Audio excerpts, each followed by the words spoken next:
Hi అండి. Sir మొత్తానికి ఈ సెట్లో అంటే ఫస్ట్ లుక్ ఇచ్చారు. ఈ సెట్లో మిమ్మల్ని చూస్తుంటే కనుక అర్థమైంది మీరు ఎంత కసరత్తు చేశారు రాజాసాబ్ను మాకు ప్రజెంట్ చేయడానికి అని చెప్పి. సో ఇందాక మీరు అన్నారు రాజాసాబ్ అనే సినిమా అంటే హర్రర్ కామెడీ అనేది ప్రభాస్ గారి చాయిస్ అని. సో ఆయన అంత ఇంట్రెస్ట్గా హర్రర్ కామెడీ చేద్దాం ఉన్నప్పుడు దీనికి ఆయన ఇదేమైనా ఉన్నాయా, లేకపోతే మొత్తం మీరు చెప్పింది యాజ్ ఈజ్గా చేసుకుంటూ వెళ్ళిపోయారా?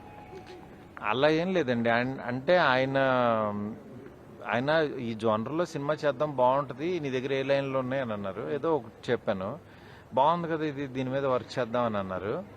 అట్లా ఇంకా ఆయన నేను కలిసి యాక్చువల్గా బౌన్స్ చేసుకోవటం, ఐడియాస్ డెవలప్ చేసుకోవటం, అలా అలా అలా అలా అలా దీన్ని స్కేల్ పెద్ద చేసుకున్నాం. అట్లా నాకున్న అంటే ఒక వాళ్ళు, ఒక గురువు, ఒక ఇది అన్ని ఇంకా ఆయనే.